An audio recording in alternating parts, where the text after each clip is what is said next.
Hello. We are still out at the pond, and if you look carefully at the water, you can see that there's raindrops falling in the water. It is sprinkling a little bit, but where I am right now, I'm not getting wet. There's a nice cover over my patio from the people who are upstairs or on my balcony. So hopefully, right now, you might be able to see there was a robin just here. Yep, he's over towards the bushes near the edge of the lake.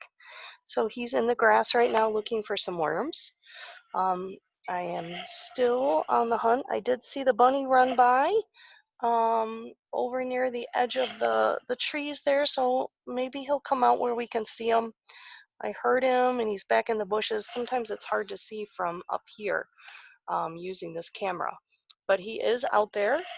And sometimes when it rains, you'd be surprised it actually brings out some animals. Maybe it's because that less people are out. I'm not quite sure.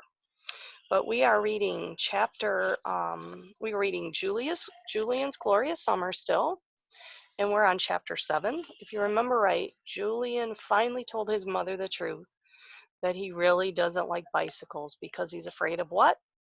Yep, afraid of falling. I told you before, my son had a lot of hard time, had a hard time riding a bike, and that was exactly his problem too when we finally sat down and talked about it. So we are now in chapter 7, and it's called I Get My Just Reward. I did a lot of work in the next 3 weeks. I cut the lawn and the edges of the grass next to the house. I swept the garage and washed the garage floor. I washed my dad's truck inside and out. I washed all the downstairs windows of the house. I scraped old paint off the house where my dad plans to repaint. Sometimes Gloria and Huey helped me quite a bit, but other times it was bad. It was bad when Gloria came down the street on her bike, ringing her bell or riding one-handed. It was worse when she learned how to ride with no hands. Worst of all were the times when she came by riding Huey on her back fender.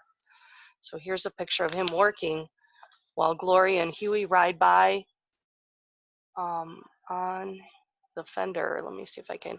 Here's trying to get a good angle so you can see.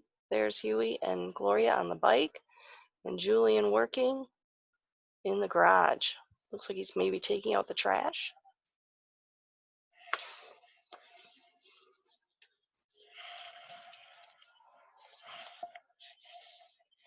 One good thing was that Huey left the sharp rocks on my shelf and didn't put them back under my mattress, even though I wouldn't have known if I'd been sleeping on the tip-toppiest point of Mount Everest. When I got up on Saturday at the end of the 3rd week, Huey was still sleeping. My mom was shopping, but my dad was still in the kitchen eating breakfast. "Good morning, Julian," he said very cheerily. "How are you?" "Alive," I said. "Excellent," my dad said. "What could be better?" I thought it would be better if I were a little more alive than I was. But I didn't say anything. I just sat down at the table. My dad pushed milk and sugar and toast and jam and oranges and cornflakes toward me. There's that woodpecker. Do you hear him?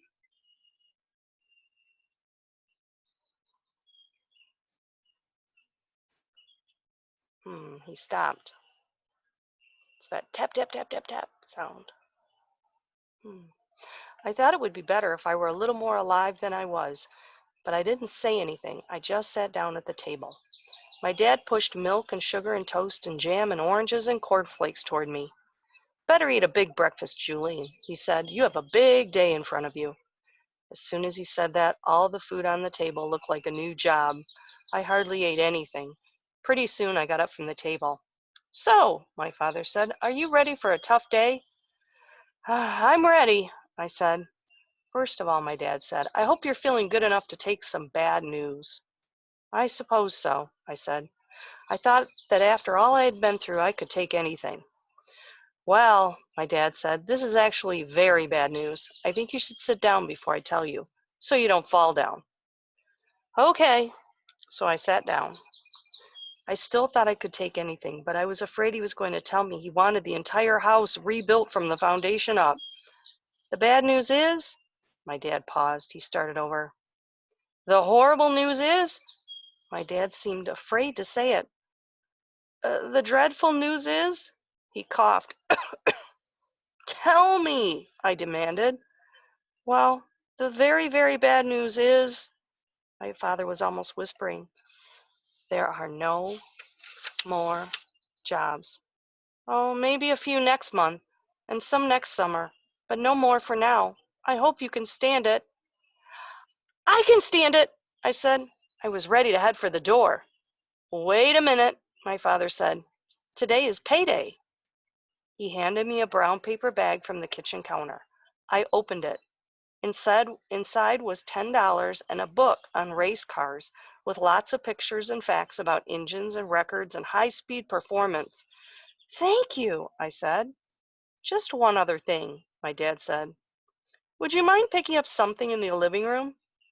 Glad to, I said. I went to the living room. Oh no, I said. Parked next to the couch was a brand new bicycle, just like Gloria's, except that it was a boy's bike, red with white stripes, and behind the seat on a stick, it had a red pennant. A pennant is like a flag, with my name on it, Julian, in big white letters. It's a surprise, my dad said. I didn't even tell your mother I was getting it for you. Uh-oh. Mom knows the secret, but Dad didn't. Here's what his bike looks like. Let's see if I can turn it so you can see the picture.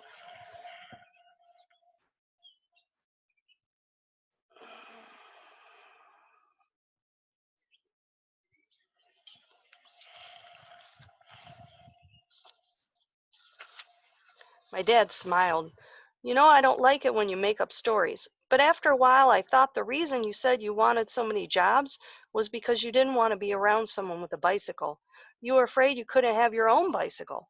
Well, now you have one. Of course, if what you really want is to save money for a race car, you can take it back to the store. I don't know, I said. I don't know what I really want. I had worked so hard to keep bicycles out of my life. And what did I get for it? A bicycle. I was stunned. I needed to talk to somebody. I needed advice. Should I teach you how to ride it? My dad asked. No, thanks, I said. First, I want to show it to Gloria. That's the end of chapter 7.